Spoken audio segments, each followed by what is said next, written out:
Shalom, selamat pagi Bapak Ibu Saudara terkasih dalam nama Tuhan Yesus.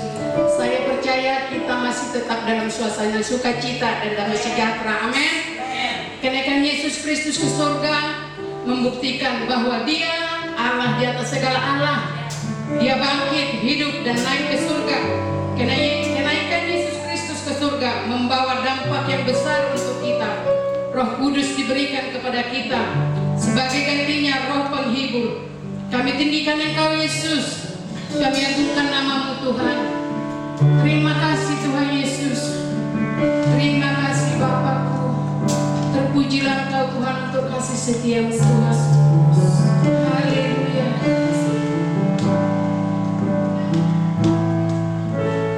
Yesus Tuhan ditinggikan atas segala alam, dimuliakan naik ke surga.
Terima kasih buat kehadiran di tempat ini. Mari bersama-sama dengan saya kita katakan amin. Amin. Shalom. Shalom. Shalom. Shalom. Haleluya. Mari kita memuji Tuhan. Kita angkat pujian. Ada pertemuan di udara.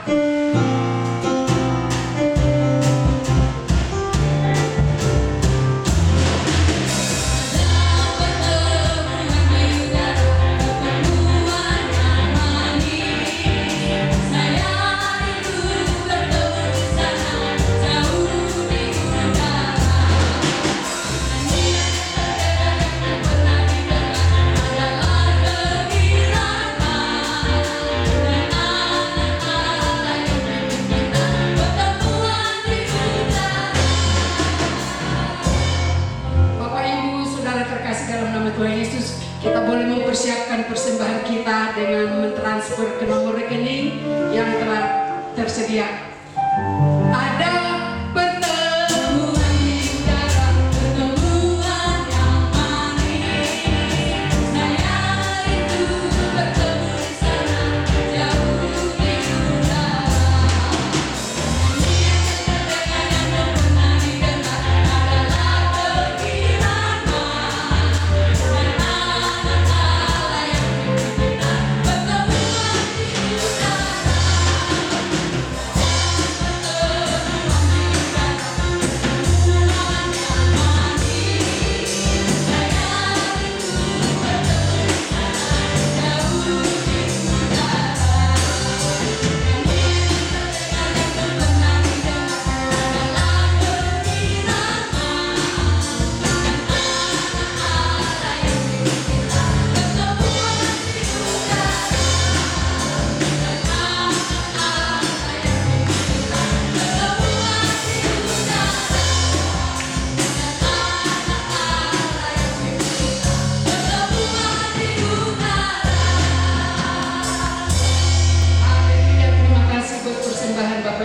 Saudara ya, haleluya Tuhan, terima kasih ya Tuhan.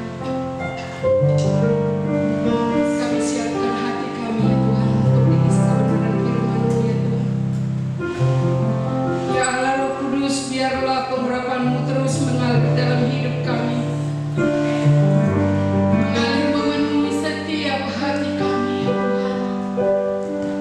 Terima kasih buat Roh-Mu ya Bapa.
yang sudah mengalahkan maut dan yang kembali naik ke surga.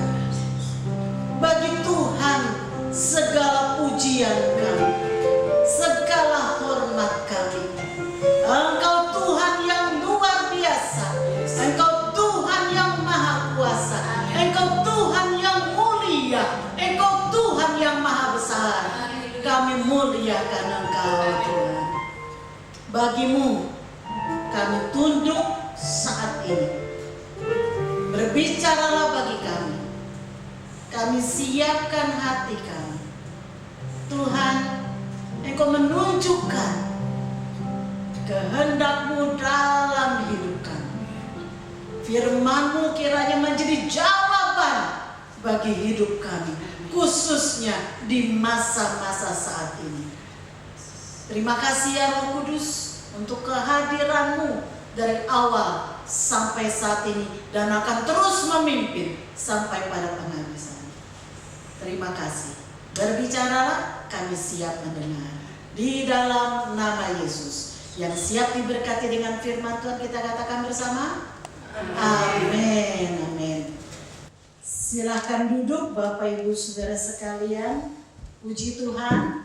Saat ini saya ingin menyampaikan selamat kita memperingati hari kenaikan Tuhan Yesus ke surga. Mari kita baca nats kenaikan Tuhan Yesus. Kita baca di dalam Lukas pasal 24, Lukas 24 ayat 50 sampai 53. Mari kita buka Alkitab kita, Lukas 24 ayat 50 sampai 53. Demikian bunyi firman Tuhan, kenaikan Yesus. Lalu Yesus membawa mereka keluar kota sampai dekat Betania. Di situ ia mengangkat tangannya dan memberkati mereka. Dan ketika ia sedang memberkati mereka, ia berpisah dari mereka dan terangkat ke surga. Mereka sujud menyembah kepadanya, lalu mereka pulang ke Yerusalem dengan sangat bersuka cita. Mereka senantiasa berada di dalam bait Allah dan memuliakan Allah. Bapak Ibu Saudara sekalian, sejak kebangkitan Yesus, selama 40 hari, Yesus berulang kali menyatakan dirinya, menampakkan dirinya kepada para murid-muridnya. Alkitab mencatat ada 7 kali Yesus menampakkan diri kepada murid-muridnya. Yang pertama dia menampakkan diri kepada Maria Magdalena. Yang kedua kepada para wanita ketika mereka baru balik dari kubur dan ingin memberitahukan kepada para murid yang lain. Yang ketiga kepada dua orang yang berjalan ke Emmaus. Dan yang keempat adalah kepada para murid-murid, tapi tidak ada Thomas. Dan ini semua pada hari yang sama Yesus bangkit. Lalu kemudian 8 hari kemudian ia menampakkan kepada 11 murid termasuk Thomas. Dan di tepi danau Galilea dia menampakkan diri juga kepada para murid. Dan terakhir dia berurusan secara pribadi dengan Petrus.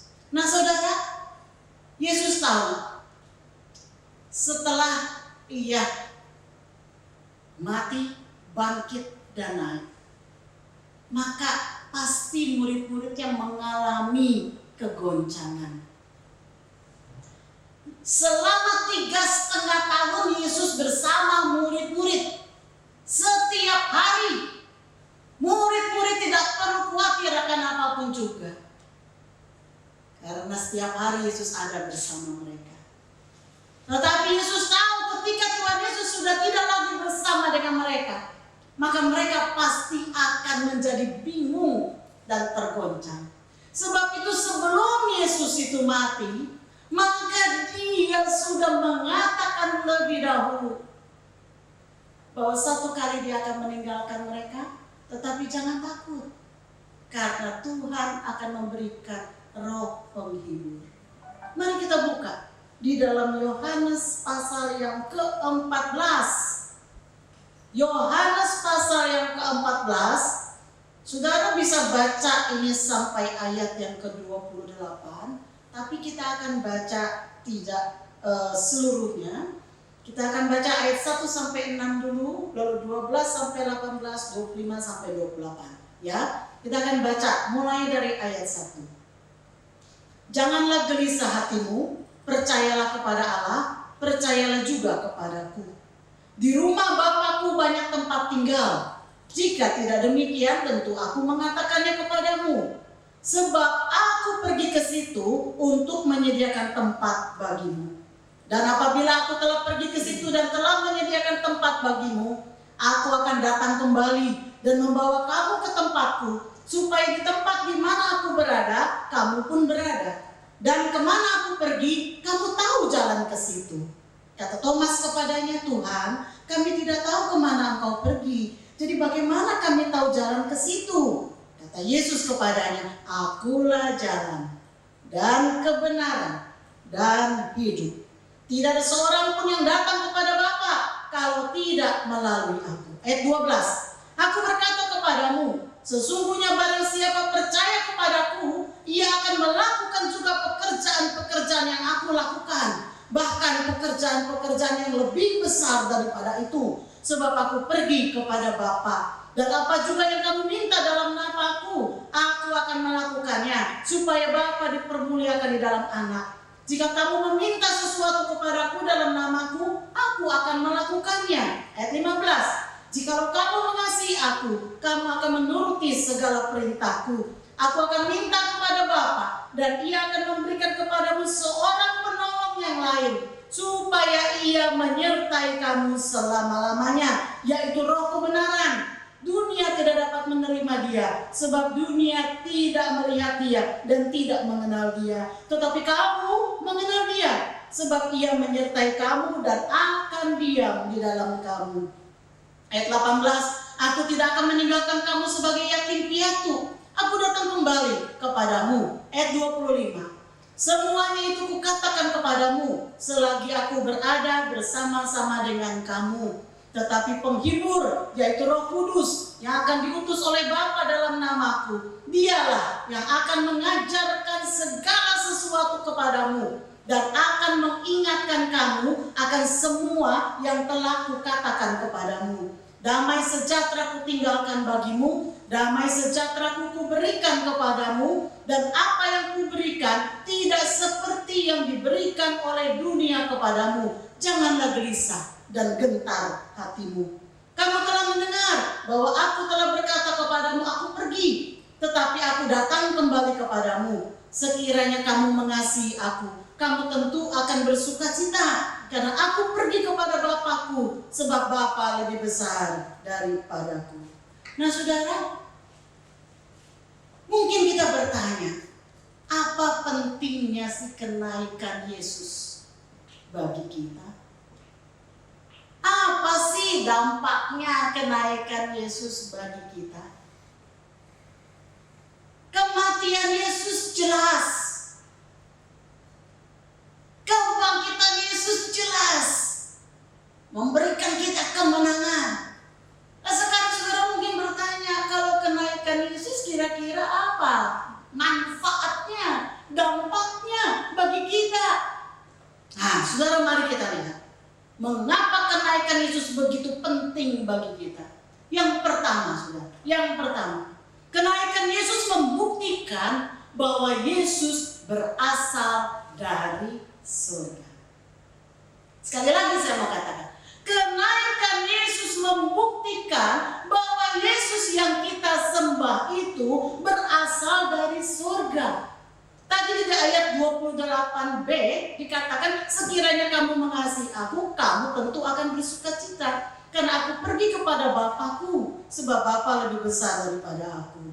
Nah saudara, kenaikan Yesus ke surga adalah seperti homecoming, pulang kampung. Tadinya saya pikir pulang kampung sama mudik itu sama. Rupanya Jokowi memberikan arti yang berbeda antara mudik dan pulang kampung. Jadi kalau pulang kampung itu adalah artinya udah nggak ada apa-apa di sini, saya pulang. Kalau mudik itu cuma sementara doang, mudik ke sana, nanti balik lagi karena pekerjaannya di sini. Nah Yesus itu pulang kampung saudara, homecoming, pulang kampung. Mengapa dia pulang kampung? Karena tugasnya sudah selesai. Di atas kayu salib dia berseru, it is finished. Sudah selesai. Tetelestai. Sudah selesai.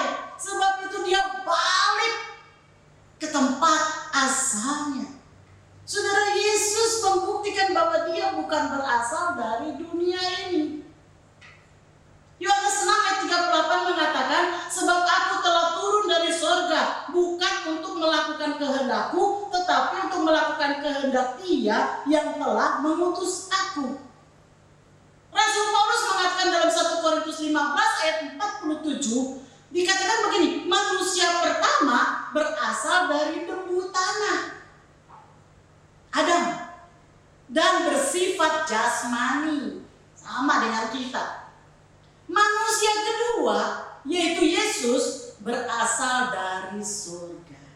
Amin, saudara. Nah, saudara, ada banyak pemuka-pemuka agama yang memiliki nama besar.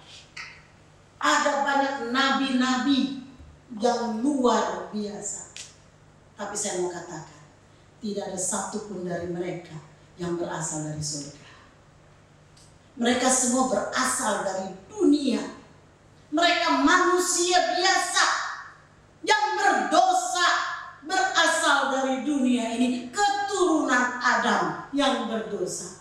Tetapi Yesus, dia adalah anak manusia, tetapi dia juga adalah anak Allah.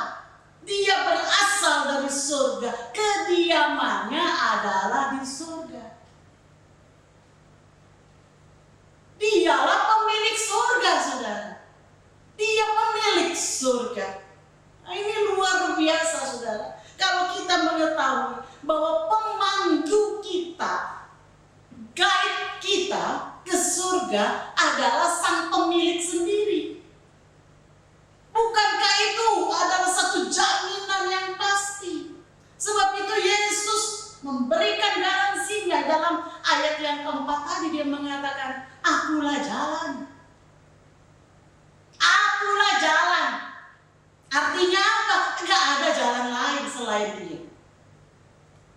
Dia bukan berkata, aku aku salah satu jalan. No. Tapi dia berkata, akulah jalan, I am the way. Akulah jalan itu. Jalan ke surga. Tidak ada orang yang datang kepada Bapa kalau tidak melalui aku. Apa artinya ini, saudara? Artinya adalah bahwa tidak ada orang yang tahu jalan ke Bapa selain dari Yesus. Sebab dia adalah pemilik kerajaan surga. Nah, saudara, jadi bersama Yesus kita pasti sampai di surga dengan selamat. Amin. Ini adalah jaminan pasti.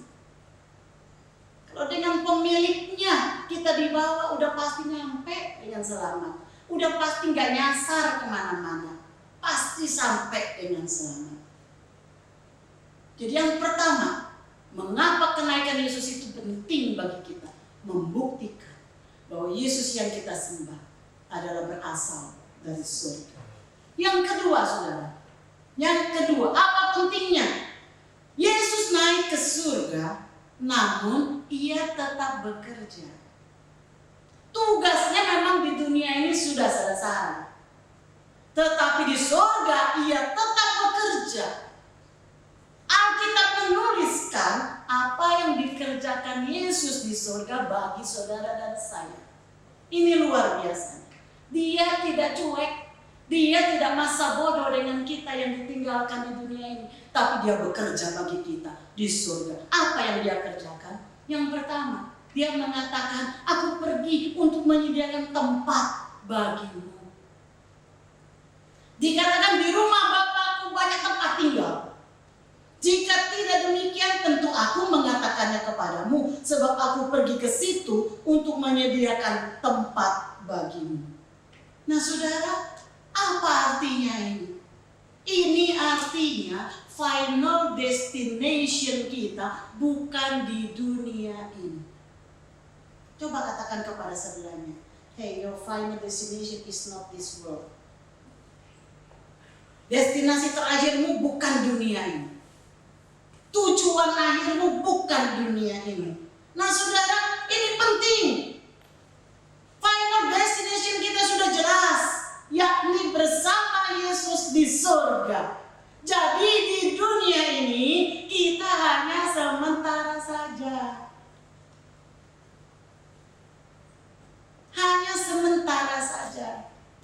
Sebab itu jangan timbul kata saudara di dunia yang sementara ini. Karena sebentar kita akan tinggalkan. Tetapi pastikan bahwa saudara menyimpan harta di surga, di mana tidak ada yang bisa mengambil, tidak ada yang bisa mencuri, dan tidak bisa menjadi karat, saudara. Haleluya. Yang kedua, apa yang Yesus kerjakan di surga bagi kita? Yesus menjadi perantara bagi kita. Perantara bagi kita. Saudara, disebut perantara karena kita tidak bisa langsung ketemu dengan pihak yang ketiga. Sebab itu kita butuh perantara. Nah, saudara, dalam 1 Yohanes 2 ayat 1-2 dikatakan, anak-anakku, hal-hal ini kutuliskan kepada kamu supaya kamu jangan berbuat dosa. Namun jika seorang berbuat dosa, kita mempunyai seorang pengantara pada Bapa, yaitu Yesus Kristus yang adil. Dan dia adalah pendamaian untuk segala dosa kita. Dan bukan untuk dosa kita saja, tetapi juga untuk dosa seluruh dunia. Ibrani pasal 7 ayat 25 mengatakan, karena itu ia sanggup juga menyelamatkan dengan sempurna semua orang yang oleh dia datang kepada Allah, sebab ia hidup senantiasa untuk menjadi pengantara kita. Nah, saudara, untuk kita sampai kepada Bapa itu enggak mustahil, saudara. Mustahil. Bapa itu maha kudus. Saudara dan saya banyak kudis. Tiap hari kita penuh dengan kesalahan dan dosa.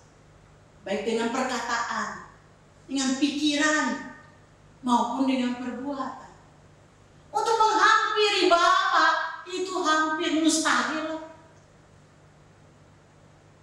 Sebab itu kita butuh pengantara.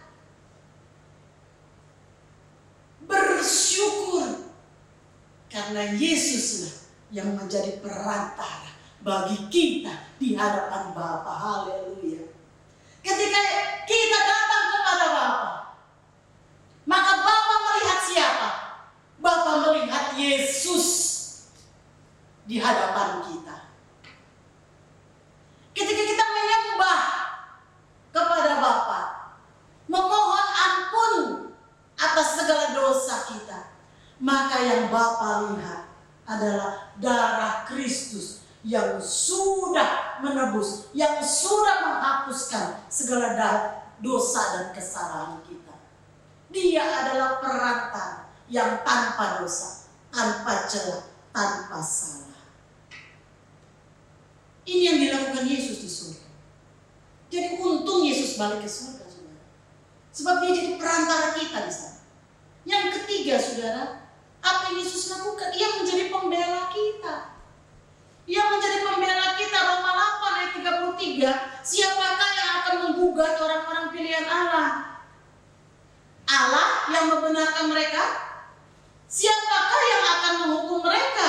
Ayat 34. Kristus Yesus yang telah mati, bahkan lebih lagi yang telah bangkit, yang juga duduk di sebelah kanan Allah, yang malah menjadi pembela bagi kita. Saudara, dalam kasus persidangan ada hakim, ada penuntut, jaksa, ada tertuduh, ada pembela. Saudara, tanpa pembela tidak mungkin seorang tertuduh bisa bebas. Dibutuhkan seorang pembela. Saudara tahu nggak? Kita tuh harusnya binasa. Tapi bersyukur Yesus jadi pembela kita. Ketika setan menuduh kita, ketika setan mendakwa kita sebagai jaksa penuntut, dia mendakwa, maka Yesus tampil menjadi pembela bagi saudara dan saya. Saudara, kalau Yesus jadi pembela kita, siapa yang bisa lawan? Saya nggak ada lawan. Tak ada yang bisa lawan. Kalau Yesus ada bersama dengan kita, siapakah lawan kita? Itu lagu sekolah minggu. Tidak ada. Yesus jadi pembela bagi kita. Jadi kita bersyukur Yesus balik ke surga. Dia jadi pembela kita. Yang ketiga, saudara, mengapa kenaikan Yesus penting? Yang ketiga, agar Roh Kudus dicurahkan. Yohanes 16 ayat 7 mengatakan, namun benar yang kukatakan ini kepadamu adalah lebih berguna bagi kamu jika aku pergi. Sebab jikalau aku tidak pergi, penghibur itu tidak akan datang kepadamu. Tetapi jikalau aku pergi, aku akan mengutus dia kepadamu. Nah saudara, apa pekerjaan Roh Kudus? Pekerjaan Roh Kudus adalah yang pertama memuliakan Yesus. Yohanes 16 ayat 14 mengatakan, ia akan memuliakan aku. Sebab ia akan memberitakan kepadamu apa yang diterimanya daripadamu. Jadi pekerjaan Roh Kudus adalah ia memuliakan Yesus. Jadi kalau ada orang yang bilang dia penuh dengan Roh Kudus, tetapi hidupnya tidak memuliakan Yesus, itu nonsens. Itu omong kosong. Itu penipuan. Sebab pekerjaan Roh Kudus memuliakan Yesus. Yang kedua, pekerjaan Roh Kudus menolong kita untuk berdoa. Roma 8 ayat 26 dikatakan, demikian juga Roh membantu kita dalam kelemahan kita, sebab kita tidak tahu bagaimana sebenarnya harus berdoa, tetapi Roh sendiri berdoa untuk kita kepada Allah dengan keluhan-keluhan yang tidak terucapkan. Saudara, pernahkah saudara berada dalam satu masalah yang begitu besar sehingga saudara tidak bisa berdoa? Saudara sampai tidak bisa berkata-kata lagi. Saudara hanya bisa menangis di bawah kaki Tuhan. Tidak bisa lagi tahu apa yang harus dikatakan. Kata-kata saudara itu sepertinya hilang dari perbendarahan saudara. Tetapi di situ dikatakan Roh membantu kita dalam kelemahan kita. Ketika kita tidak tahu bagaimana harus berdoa, maka Roh yang berdoa bagi kita kepada Tuhan dengan keluhan-keluhan yang tidak terucapkan. Ini pekerjaan Roh Kudus yang membantu kita. Lalu yang ketiga, pekerjaan Roh Kudus itu apa? Menguatkan kita. Dia memberikan kita kekuatan. Efesus 3:16 mengatakan, aku berdoa supaya Ia menurut kekayaan kemuliaannya menguatkan dan meneguhkan kamu oleh Roh-Nya di dalam batinmu. Dia Roh Kudus memberikan kita kekuatan. Saat kita barangkali ada dalam satu keadaan yang down, putus asa, gelisah, sedih, maka di situ Roh memberikan kita kekuatan. Itu sebabnya orang-orang yang menanti-nantikan Tuhan dikatakan apa oleh Yesaya? Ia seperti apa? Burung raja wali yang terbang semakin tinggi. Menghadap apa? Langsung menyongsong matahari. Dikatakan orang menantikan Tuhan apa? Berlari tidak menjadi lelah, berjalan tidak menjadi letih. Bukan karena kekuatan sendiri, tapi Roh yang memberikan kekuatan. Lalu apa lagi? Pekerjaan Roh Kudus dalam diri kita. Dia memeteraikan kita. Dia memeteraikan kita. Efesus 1:13 mengatakan, di dalam Dia kamu juga, karena kamu telah mendengar firman kebenaran, yaitu Injil keselamatanmu, di dalam Dia kamu juga ketika kamu percaya dimeteraikan dengan Roh Kudus yang dijanjikannya itu. Saudara, meterai gunanya untuk apa, saudara? Meterai gunanya adalah untuk membuktikan sesuatu dokumen itu sah. Suatu dokumen penting harus dibubuhkan meterai. Tanpa meterai, maka dokumen itu menjadi tidak berarti dan tidak berharga. Kalau kita dikatakan anak-anak Allah, nah ini, siapa yang memeteraikan? Siapa yang mensahkan bahwa Anda adalah anak-anak Allah? Roh Kudus. Itulah yang memeteraikan. Ini luar biasanya, saudara. Jadi bagaimana pentingnya Yesus balik ke surga? Karena kalau Yesus tidak kembali ke surga, Roh Kudus tidak dicurahkan. Dan betapa Tuhan tahu, di dalam pergumulan selanjutnya gereja Tuhan di dunia ini, gereja Tuhan membutuhkan pekerjaan Roh Kudus. Yang keempat, mengapa penting kenaikan Yesus? Yang keempat, gereja akan menerima kuasa dari Roh Kudus. Kisah 1:8 mengatakan, kamu akan menerima kuasa kalau Roh Kudus turun ke atasmu. Kuasa untuk apa, saudara? Dunamos. Dunamos untuk apa? Untuk melaksanakan tugas gereja. Apa itu tugas gereja? Yakni menjadi saksi. Dan kamu akan menjadi saksiku di Yerusalem, di Yudea, di Samaria, dan sampai ke ujung bumi. Yesus mengatakan dan menjanjikan bahwa para murid akan melakukan pekerjaan yang lebih besar daripada yang Yesus lakukan. Ayat 12 Yohanes 14 tadi.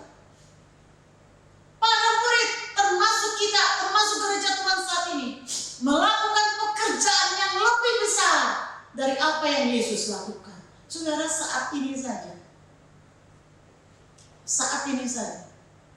saya berkhotbah. Sudah lebih daripada jemaat yang mendengar. Saya melihat dari viewernya. Kalau satu viewer aja dikalikan 3 orang. Kadang-kadang waktu itu di rumahnya Ibu Rosta, satu rumah 12 orang. Kalau saja satu viewer rata-rata 3 orang, maka sudah lebih yang menjadi pendengar firman melalui siaran ini. Saudara lihat dari tayangan-tayangan mereka, pendeta-pendeta yang terkenal. Sekali khotbah lewat tayangan, puluhan ribu orang yang mendengar. Ratusan ribu, bahkan jutaan yang mendengar. Pada saat Yesus di dunia, dia tidak bisa melakukan itu. Tapi saat sekarang teknologi yang diizinkan oleh Tuhan berjalan dengan luar biasa, itu sedang mempercepat proses penginjilan. Saya bersuka cita. 2 minggu ini saya mendengar saudara-saudara kita yang di Papua. Halo saudara yang di Papua, Tuhan memberkati saudara. Saudara kita di Papua menyampaikan, kami dari panti asuhan, saya lupa namanya, maafkan saya. Kami mengikuti siaran dari GBI Gading Serpong. Sebab itu saya mengucapkan salam sejahtera bagi anak-anak yatim piatu, rumah panti asuhan yang ada di Papua. Tuhan memberkati saudara. Saudara, para murid Yesus, anak-anak Tuhan, hamba-hamba Tuhan akan melakukan pekerjaan yang lebih besar daripada yang Yesus lakukan. Itu karena Yesus naik ke surga. Yang kelima, saudara, apa pentingnya Yesus naik ke surga? Yesus yang naik ke surga itu akan datang kembali. Dia akan datang kembali, tapi bukan sebagai bayi yang lemah di kandang Bethlehem. Dia akan datang kembali sebagai raja dan hakim. Kisah 1 ayat 10 mengatakan, ketika mereka sedang menatap ke langit waktu ia naik itu, tiba-tiba berdirilah 2 orang yang berpakaian putih dekat mereka. Ayat 11, dan berkata kepada mereka, hai orang-orang Galilea, mengapakah kamu berdiri melihat ke langit? Yesus ini yang terangkat ke surga meninggalkan kamu akan datang kembali dengan cara yang sama seperti kamu melihat dia naik ke surga. Saudara, kenaikan Yesus is not the ending story. In fact, it is a beginning for the church and for our hope of His coming, of His second coming. Saudara, kenaikan Yesus bukan akhir dari cerita, tapi malah ini menjadi awal dari pekerjaan gereja Tuhan, awal dari pengharapan kita akan kedatangannya yang kedua kali. Saudara, dikatakan bahwa dia akan datang sebagai hakim, hakim yang adil. 2 Timotius 4 ayat 1, di hadapan Allah dan Kristus Yesus yang akan menghakimi orang yang hidup dan yang mati. Aku berpesan dengan sungguh-sungguh kepadamu demi pernyataannya dan demi kerajaannya. Dia akan datang sebagai hakim. Lalu di ayat 8 dikatakan, sekarang telah tersedia bagiku mahkota kebenaran yang akan dikaruniakan kepada oleh Tuhan, hakim yang adil pada harinya. Tetapi bukan hanya kepadaku, melainkan juga kepada semua orang yang merindukan kedatangannya. Saudara, tahukah saudara, hidup ini hanya satu kali. Kita tidak bisa rewind hidup kita.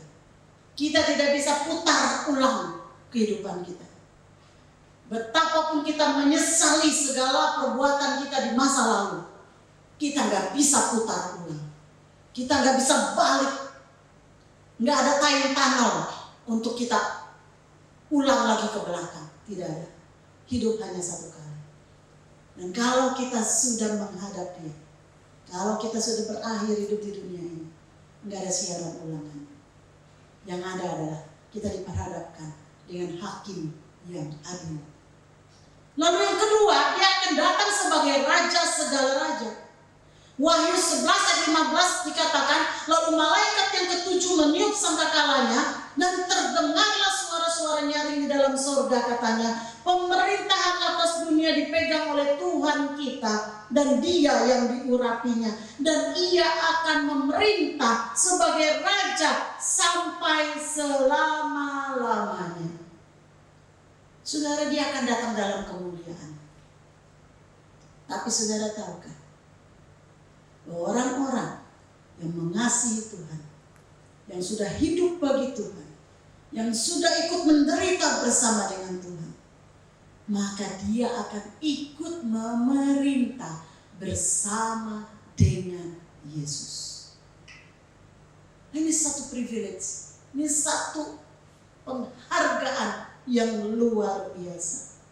Saudara, kalau kita tahu dia akan kembali, kalau kita tahu bahwa janji Tuhan itu pasti digenapi, dia akan menjemput kita kembali, maka saudara, mari, inilah saatnya kita mau bekerja. Inilah saatnya kita mau sungguh-sungguh hidup bagi dia. Karena hidup kekal yang menanti kita.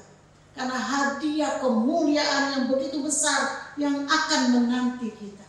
Sebab itu pesan saya, jangan lelah, jangan menyerah, jangan undur.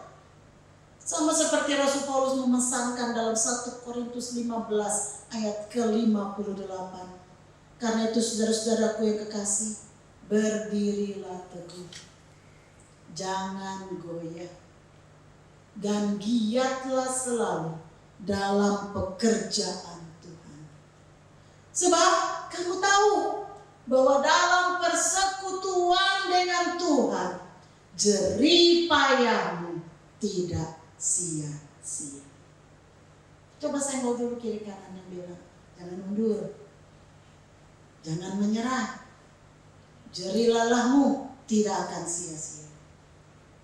Saudara, ketika ia nanti datang, saya tidak mengatakan wabah ini adalah salah satu tanda akan kedatangan Tuhan. Saya yakin akan ada tanda lebih dahsyat lagi dari ini. Tapi ini sebuah wake up call mungkin. Ini sebuah panggilan untuk kita bangun mungkin. Supaya kita sadar kembali. Supaya kita bangkit kembali. Supaya kita eling istilahnya. Tadinya kita hanya pikir diri sendiri, sekarang mari kita mulai berpikir balik. Saat kita di rumah, banyak pikiran di rumah, berdiam, mari kita evaluasi, introspeksi. Bagaimana kemajuan iman kita selama ini. Jangan undur, jangan menyerah. Dan kalau dia datang, pertanyaannya, apakah saudara sudah siap? Kiranya Tuhan menolong kita. Mari kita naikkan pujian. Hidup ini adalah kesempatan. Pengarang lagu ini minggu lalu, hari lalu, sudah dipanggil Tuhan. Tapi saya percaya hidupnya dia sudah dedikasikan untuk Tuhan. Dan dia sudah memenuhi panggilannya. Bagaimana dengan kita? Bagaimana dengan saudara dan saya? Mari kita penuhi panggilan Tuhan dalam hidup kita. Hidup ini adalah kesempatan. Hidup ini adalah kesempatan. Hidup ini untuk melayani Tuhan. Jangan sia-sia. Jangan sia-siakan waktu yang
surga, dia bekerja bagi saudara dan saya. Dia menjadi perantara kita, dia menjadi pembela bagi kita. Dan di surga dia bersyafaat bagi saudara dan saya. Dia pergi ke surga supaya Roh Kudus datang. Roh Kudus yang menjadi penolong bagi kita. Roh Kudus yang memberikan kita kekuatan. Roh Kudus yang menolong kita. Dia pergi ke surga, tetapi dia berjanji, aku akan datang kembali. Saudara, kapan waktunya dia datang? Dikatakan tidak ada yang tahu, hanya Bapa yang tahu. Kapan waktunya tidak penting bagi kita. Tetapi pertanyaannya yang penting adalah, apakah kita sudah siap jika kita harus menghadap Tuhan? Sebab itu saatnya sekarang, waktunya saat ini. Kalau kita hidup, hiduplah bagi Kristus. Kalau saudara melayani, melayani dengan sungguh bagi Kristus. Waktunya sudah dekat. Ini adalah wake up call, panggilan untuk kita bangkit. Rasul Paulus mengatakan, jerih payahmu tidak akan sia-sia. Terima kasih Tuhan untuk firman-Mu saat ini. Terima kasih Yesus, Engkau sudah naik ke surga karena Engkau sudah menyelesaikan pekerjaan-Mu di bumi. Tetapi Engkau di surga bekerja bagi kami. Engkau menyediakan tempat bagi kami di surga. Engkau menjadi perantara bagi kami. Engkau menjadi pembela bagi kami. Terima kasih Tuhan. Terima kasih untuk Roh Kudus yang Kau curahkan. Terima kasih. Dengan Roh Kudus kami kuat. Bersama Roh Kudus kami cakap menanggung segala sesuatu. Bersama Roh Kudus kami akan melakukan pekerjaan-pekerjaan yang lebih besar. Terima kasih ya Tuhan. Biar kami Tuhan boleh menjadi pelaku-pelaku firman. Kami boleh memenuhi panggilan kami di dunia ini sebagai saksi-saksi Kristus. Terima kasih Tuhan. Engkau jamah setiap pribadi yang saat ini mendengar. Kalau firman Tuhan menegur engkau saat ini, bertobatlah. Katakan, Tuhan, aku mau balik kepadamu. Aku mau kembali kepadamu. Ini hidupku Tuhan. Ampuni aku yang selama ini sudah menyia-nyiakan waktu dalam hidupku. Tapi saat ini aku disadarkan. Aku mau kembali. Aku mau memakai hidupku untuk Kristus. Oh Tuhan, Kau menjamah setiap pribadi saat ini. Terima kasih Tuhan. Terima kasih Yesus. Haleluya. Oh Tuhan, pakailah hidupku selagi aku masih